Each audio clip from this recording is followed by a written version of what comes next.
الحمد لله الذي علم الإنسان ما لم يعلم، والصلاة والسلام على خير الأنام نبينا محمد وعلى آله وصحبه أجمعين. اللهم علمنا ما ينفعنا وانفعنا بما علمتنا وزدنا علما وعملا صالحا متقبلا. اللهم هيئ لنا من أمرنا رشدا وآتنا من لدنك توفيقا وعونا وسدادا وصوابا. اللهم يا معلم آدم وإبراهيم علمنا، ويا مفهم سليمان فهمنا، ويا مفهم سليمان فهمنا. اللهم اجعل عملنا خالصا لوجهك الكريم، ووفقنا لما تحبه وترضى يا أرحم الراحمين. أما بعد، والسلام عليكم ورحمة الله وبركاته. Alhamdulillah ay ito na po yung continuation ng ating pag-aaral sa Islamic culture. Napakahalaga po ang Islamic culture dahil pinapasukan ito ng akidah. So next week po, kukunin natin ano ang ibig sabihin ng akidah, ano yung akidatul Islamiyah, Islamic theology. Na? Okay. Next week, inshallah, 2 hours ang 2 hours ano? Ano yung 2 hours? Klase natin. Kasi magbabayad tayo ng ating hindi nakuha. Basahin mo muna yung Al-Khasa'is of Thaqafatul Islamiyah hanggang number 1 lang. Bismillah. أعوذ بالله من الشيطان الرجيم بسم الله الرحمن الرحيم malinaw Malinaw. Malinaw pa sa sikat ng araw. Mashallah.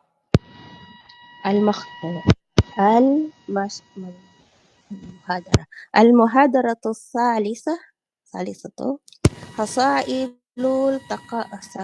خصائص الثقافة الإسلامية.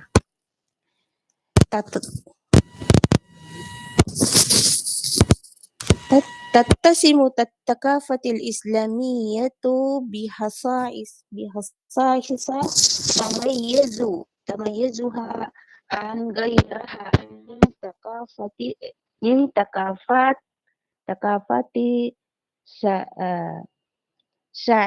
سعيدة في الأرض.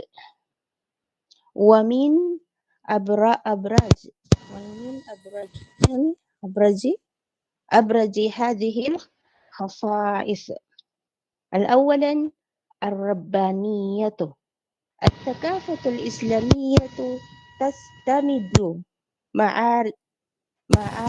معارفها من الوحي الإلهية الكتاب والسنة وما استنبته العلماء.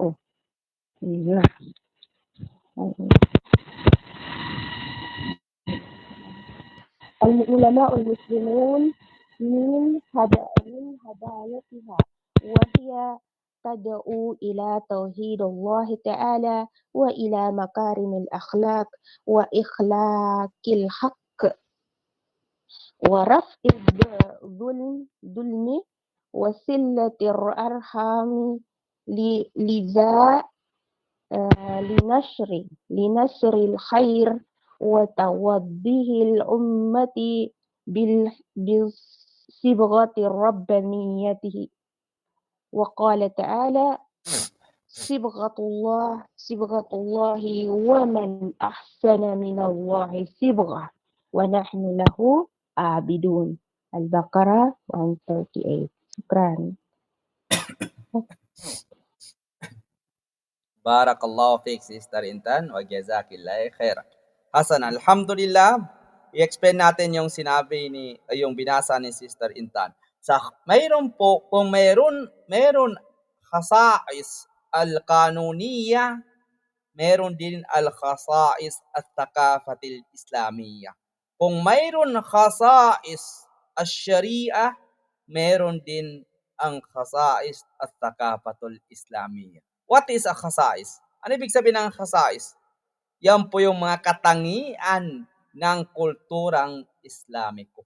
No? Islamic culture. Ano kaya mga katangian niya? Ang kulturang Islamiko po ay mga katangiang nagtatangi rito mula sa iba pang mga kulturang umiiral sa daigdig. At kabilang sa pinakamahalaga sa mga katangiang ito ay ang mga sumusunod. Wa min abrazi hadhihi al-khasa'is awalan ar-rabbaniyah. So ano kaya ang ibig sabihin ng rabbaniyah? Okay, kunin natin.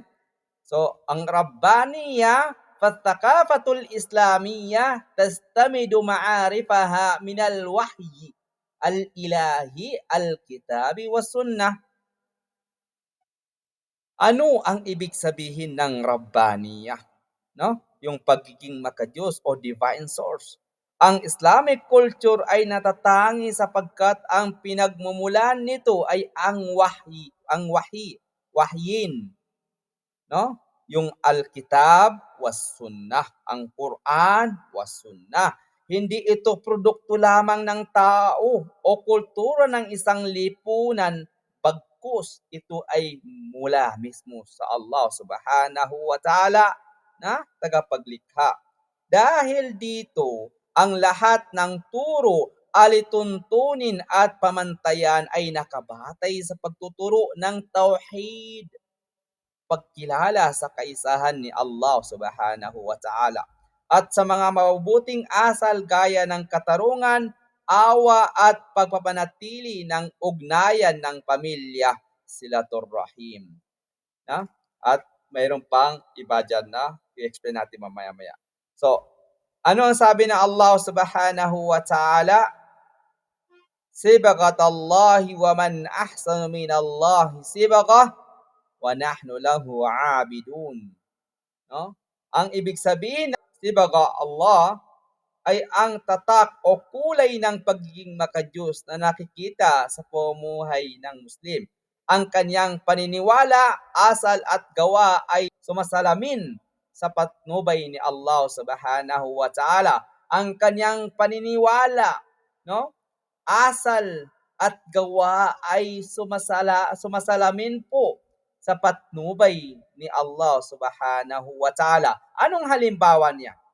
Bigay muna tayo ng halimbawa bago natin ikuan yung sibagatullah. Na? Sa individual po, ang isang Muslim ay nagpapakita ng Rabbaniyah sa pamamagitan ng kanyang pananalangin, sala, pagiging tapat sa negosyo, kung isa siyang negosyante, at pagiging makatarungan sa pakikitungo. Sa pamilya, anong aplikasyon natin dyan? Ang pagpapalaki ng mga anak ayon sa Quran at Sunnah ay halimbawa ng pagiging Rabbani. Hindi lamang tradisyonal na pagpapalaki, kundi pagpapalaki na may makadiyos na gabay. Sa community, ano ang halimbawa natin dyan? Ang pagpatupad ng hustisya, pagtulong sa mahihirap, no? Kung kayo ay mayaman, magbigay ng zakat. Kung kayo ay tama-tama lang kayamanan, no, hindi pa wala pang zakat na maabot, hindi abot ng zakat sa nisab, bigay kayo ng sadaka. At pag-aalis ng pang-aapi ay pagsasabuhay ng Rabbani sa lipunan, sa da'wah, sa pangangaral o sa pangangaral sa da'wah. Ano ang Rabbani dyan? Ang guro o alim ay tinatawag na Rabbani kapag siya ay may malalim na kaalaman, isinasabuhay ito at nagtuturo sa iba ng may karunungan at pasyensya. So, ayon po sa mga scholar, ang Rabbani ay tumutukoy sa taong al-alim, ang may matatag na kaalamang pangrelihiyon, al-hakim, marunong gumamit ng karunungan sa mga tamang oras, al-faqih, may malalim na pag-unawa sa Sharia, al-amil bi ilmihi, hindi po amilul jar, no? Iba yung amilul jar dito. Al-amil bi ilmihi, isinasagawa ang kanyang kaalaman sa sarili. Al-maslahu li ghairihi, gumagawa ng reforma at kabutihan sa lipunan. Al-muallimu linnas, nagtuturo at naggagabay sa tao. Al-murabbi, gumagabay at nagtataguyod ng wastong asal at moralidad. No? In short po, ang unang katangian ng kulturang Islamiko, ng Islamic culture ay ang Rabbaniya, pagiging makadiyos. Ibig sabihin po nito, ang Islam ay hindi gawa ng tao kundi nagmumula sa Allah subhanahu wa ta'ala. Kaya't dalisay, wastu at akma sa lahat ng panahon.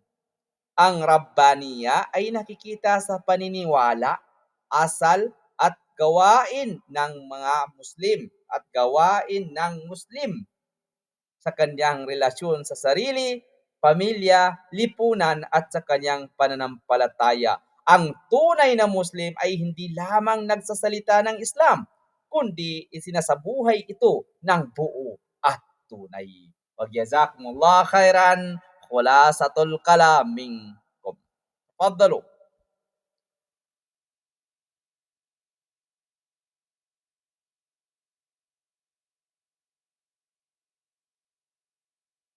Okay, ulit tayo kung wala.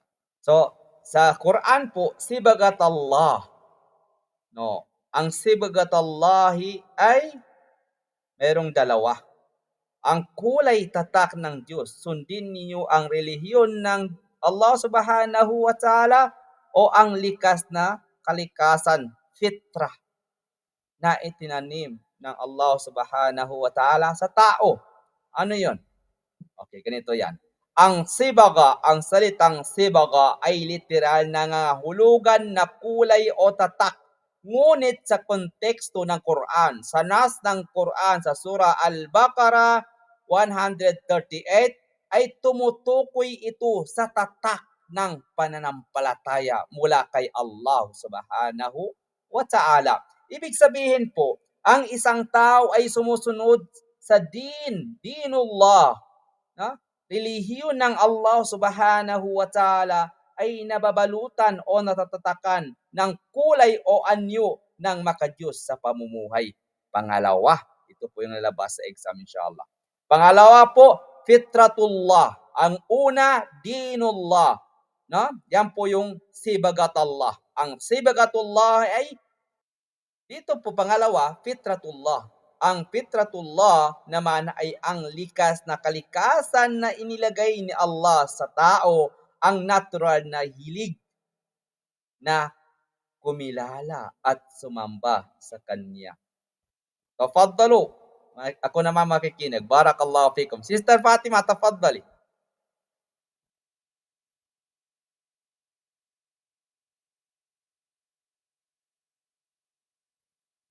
Sister Fatima, nagtaas ka ng kamay. Hindi po ako nagtaas. Hindi ka okay. Baka nakalimutan mo ibaba. Kanina. Okay. Magkuklasa ka, Sister Fatima. Barakallahu fikum. Tafaddal, Sister Dok, Nintan. Naam. ang sibagatullah ay dalawang bahagi. Yung bang kung sa dinullah ay nagpapakilala sa kanyang pagka-Diyos o pagsimba sa kanya. Ganun po ba, Dok? Naam. Sibagatullah ay dalawa. Ah, mm. Sibagatullah ay Okay. dalawa. Sa Kailangan tayo magsulat. Tuloy. Tuloy. sa ikalawa yung fitra Fitra, opo. na natural na inilagay ng Allah Subhanahu wa Ta'ala sa atin Opo. na mga kanyang alipin na siya ay kilalanin bilang Diyos. Opo. Sibagatullah, ganito yan. Barakallahu. Meron ka, yala, sister. Bagitin mo. Yala, bismillah. Sibagatullah.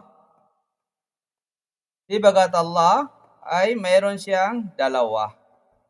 Ano yung una? Sister Intan? Ilzamu.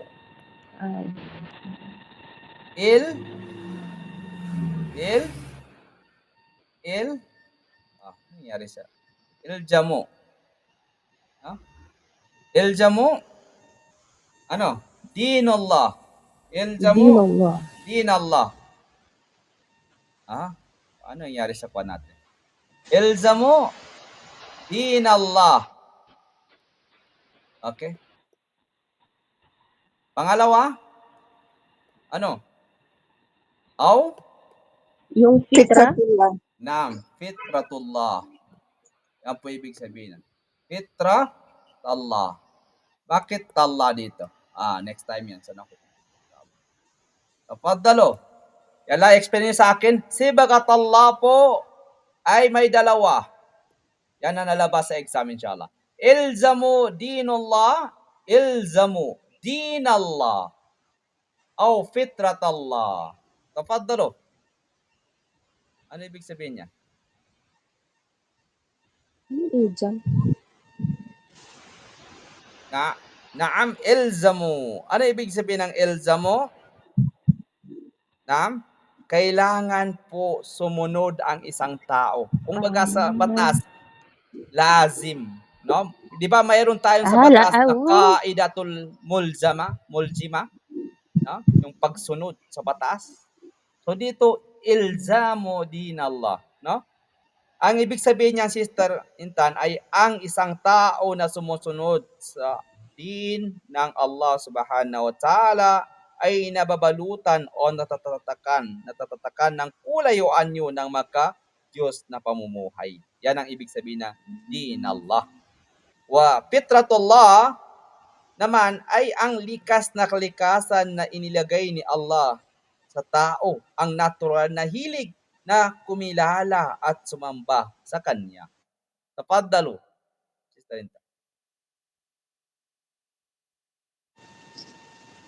Ang ilzamu dinullah ay ang pagsamba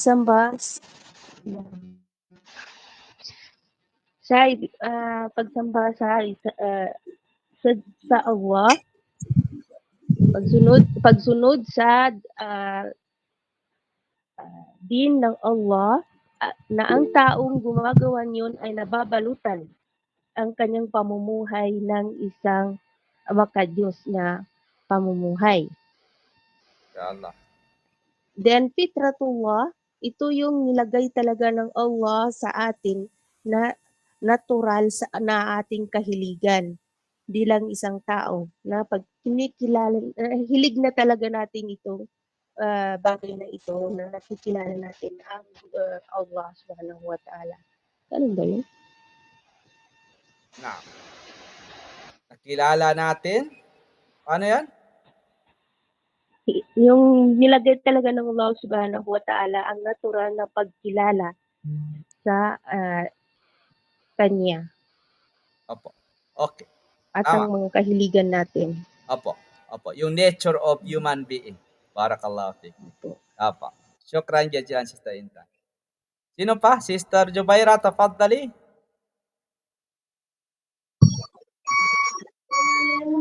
Assalamualaikum Ustaz. Waalaikumsalam warahmatullahi wabarakatuh. Yes po. Ang pagkakaalam ko lang po is ang meaning ng ilzamullah is kailangan ng isang tao ang sumunod sa Allah. Like yani lazim, obligasyon ng pananatili sa reliyon ng din, pananampalataya, sa pananampalatayang Allah. Yun po yung pagka-intindi ko po ng ilzamun din. Sinulat ko kasi Ustad. Ilzamu Ilzamun din Allah. Ilzamu dinallah. Yes. Ilzamu din Allah. Kailangan ka sumunod.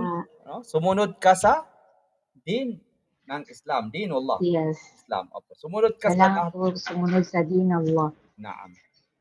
Yan po yung Yes po. sibagat Allah. Dalawa. Sibagat Allah. Yes po.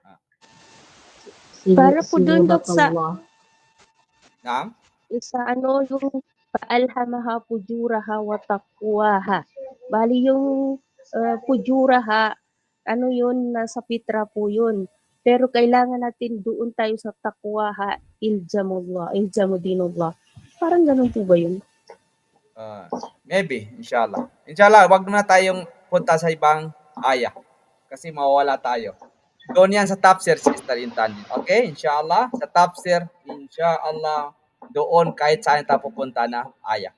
Dito hindi tayo tafsir. Kasi po yung dalawa na ito para doon din sa dalawa na yun. Opo. Kasi may yung Quran po, isa lang kalima pero magkaiba ang ibig sabihin. Intindihan niyo? No? Meron doon na sa banggit sa Quran, iba yung iba doon sa kabila. Iba ang sababun nuzul niya. Sababun nuzul, iba yung mga kaso niya. Hasanan? Dito muna tayo sa sibagatallah. Sibagatallah man ahsanu minallahi sibagah wa nahnu lahu abidun. Ma ma'na sibagatallah na? Ang maanil al-kalima fi sibagatillah po, no? Awil maanil kalima sibagatallah ilzamu dinallah o fitratallah. So, ano yung ilzamu dinallah o fitratallah? Tapadal, Sister Lina. Meron pa tayong sibagat ar-rabbaniyah. Dok, yung magmula ako sa Ar-Rabbani. Nam. Rabbaniyah kasi, bismillah. Bismillah. Yung sa Ar-Rabbaniya po kanina, ang Islamic culture ay naiiba sa ibang kultura naiba sa ibang mga kultura dahil nagmula po ito sa dalawang wahay, ang Quran at Sunnah. Dito po ay naghihikayat ng katarungan, awa at silatur rahim at nagpapakita sa paniniwala at gawa ng mga Muslim. Yung sibgatullah po ay may dalawang kulay. Ito po yung ilzamul dinullah at saka fitratullah. Ang ilzamul dinullah ay yung dapat sumunod sa relihiyon sumunod sa relihiyon dahil ang taong sumusunod ay nababalutan ng makadiyos na pamumuhay. Ang fitratullah po ay likas na kahiligan or pagkilala sa Allah subhanahu wa ta'ala. Masya Allah. Mumtaz, Sister Lina. You got it. Masya Allah. Opo, lahat kayo naman mumtaz, pero may alama lang na percentage. Barakallahu fikum. Mumtaz yan si Sister Jubaira, Sister Intan, Sister Lina. Lahat kayo mumtaz. Pero mayroon lang darajat na percentage. Barakallahu fikum. Sister Fatima, nagtaas ka ng kamay. Tafaddali. Yes po, doon nga po sa Rabbaniya, na pinagmulan na coming from the Quran and the Sunnah, na hindi sa lahat ng pagtuturo ito yung nakabase sa tauhid, like yung mga awa, hustisya, relasyon sa pamilya. Parang doon nakikita ang tatak kulay ng isang Muslim, parang yung mirror, kasalamin ng pagkatao ng isang Muslim. Like sa society, kailangan magkaroon ng justice, kung sa poor, magbigay ng zakat o sadaka. Sa dawa naman, pagpapangaral. Kaya ang nangangaral sa dawa, as you said, ang tawag ay Rabbani. Yung may kaalaman at may sabor. Yung naman sa ano ba yun? Gatalahi. 2 klase. Yung isa is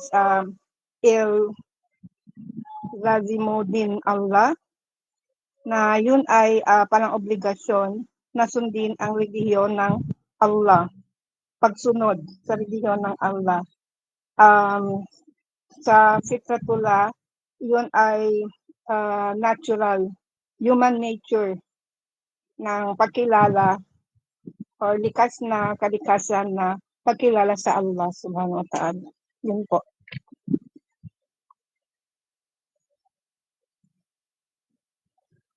Barakallahu fiik, Sister Fatima. Mumtaz. Jazakillah khairan, insyaAllah. Hasanan.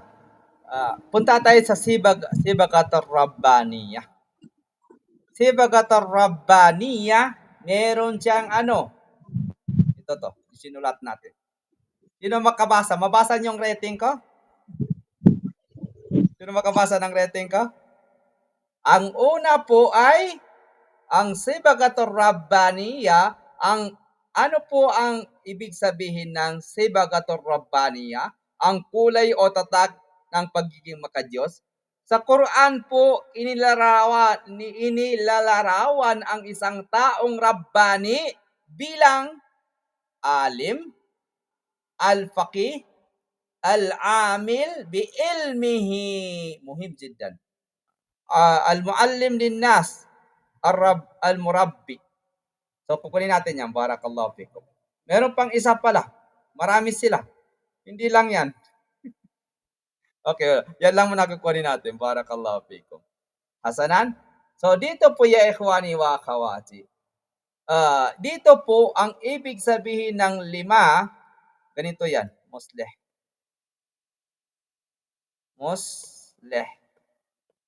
Muslihu, al-muslihu li gayrihi. Sinong gayrihi dito? Sino yung ha? Bakit li gayrihi walay sa li gayriha? Ligayrallah? Wallahu a'lam. No, hindi po. Titingnan natin sister. Ligayrihi. Li gayrihi. Aha. Ano kaya ang ha dyan? Okay, walang problema. Next time lang tayo dyan, Sister Intan. Barakallahu fiik. Dito po ya ikhwani wa akhawati. No? Yan po ang 7 na yan. Ang una po, as-sibagatur rabbaniyah bihasabi siyaqatiha al-waridati fil Quran. Wala po yan sa kitab. Dagdagan natin yung kitab natin. Fa innaha tasifur rabbaniyah bi annahu awalan al-alim. Alim. Kayo na yon, Masya Allah, fil mustaqbal. At saka ngayon, maalim din kayo, Masya Allah. Al-hakim, al-faqih, ano pa? Al-faqih, al-amil bi ilmihi, no? Al-muslih li gayrihi. Yan po yung sibagatur rabbaniyah na nasabi sa Quran. At ano pa? Al-muallim linnas, yung ginagawa niyo, nagtuturo kayo sa tao, no? Sa mga Muslim, sa mga hindi alam pa ang Islam. At saka murabbi, itong malaga din, murabbi. Barakallahu fikum. Kunin natin yan isa-isa. So ang sibagatur rabbaniyah po ay una, alim, no? May matatag na kaalaman sa relihiyon, yan po yung alim, no? Hakim, gumagamit ng kaalaman sa tamang paraan. Al-faqih, ang jurist o scholar ng Sharia, malalim ang pag-unawa sa batas ng Islam. Al-amilu bi ilmihi, nagpapatupad ng kanyang kaalaman, hindi lang nagtuturo kundi isinasagawa rin, no? Al-muslihu li gayrihi, tagapag-ayos at tagapayo para sa kapwa niyang Muslim, no? Al-muallimu linnas, guro sa mga tao, no? Kayo na yon. Al-murabbi, tagapagpalago ng pananampalataya or sa asal ng iba. For example, ano yung murabbi sa pagkakaintindi niyo? Tafaddalo. Teacher. A teacher. Naam. Nag-aalaga? Nag-aalaga. Pwede rin, no? Nag-aalaga. Dito, tagapagpalago ng pananampalataya at asal ng iba. Siya din yun. Barakallahu bikum. Teacher, taga-alaga, at saka, yun na yun, al-murabbi. Barakallahu bikum. Pero, may 3 pangunahin po ang haligi ng rabbaniyah. No? Merong 3 pangunahin ang haligi ng rabbaniyah. Allahu Akbar. Mayroon pa siyang rabbani, pero mayroon pa siya talaga na 3 haligi. Ano yung haligi niya? Una po, na haligi niya ay ano? Sino nakalam? Al-ilmu syar'i. Yan po yung makukuha ninyo sa akin. Wala yan sa kitab. Okay. Ano pa? Al-ilmu syar'i ar-rasikh. Ar-rasikh. College. College na tayo inshallah. Ano pa? Al-amalu bihi. Al-amal bihi. Clear ba yung rating ko? Ano pa? Da'wa. Ano daw? Da'wa. Da'wa. Da'wa na da'wa ilay, da'watun nas ilay. Da'watun nas ilay. Tama po ba, Sister Intan? Ganito sa college? Sister Intan? Tama? Opo, Doc. Alhamdulillah. Ang tatlo po ng haligi, no? May tatlong haligi po ang Rabbaniya. Ano? Una, al-ilmu syar'i ar-rasikh. No? Al-ilmu syar'i ar-rasikh. Al-amalu bihi. Kailang kung nakuha mo yung L, gagawin mo. Tapos ano pa? Da'watun nas ilaihi wa tarbiyatuhum alaihi bil hikmati wal basira. Ano daw? Bil hikma po ang pagkuha sa tao. Bil hikma, ano pa? Wal basira. Allahu Akbar, kaganda ng Islam. No? Wal basira. Bil hikmati wal basira. Barakallahu fikum. Hasan, i-explain natin yan. Ang ibig sabihin. Ang tatlong haligi po, ang pangunahing haligi ng Rabbaniya, ilmu syar'iyyur rasikh, matatag na kaalamang pangrelihiyon. Ang halimbawa po niyan, ang isang alim na eskolar na nakabatay ang kanyang pagtuturo sa Quran at Sunnah. Anong aplikasyon natin dyan? Pag-aaral ng fiqh, usul, at tafsir upang maging gabay ng lipunan. Ang tawag sa kanya ano? Al-ilmu syar'iyyu ar-rasikh. Pangalawa, ang al-amalu bihi, pagpapatupad nito sa sariling buhay.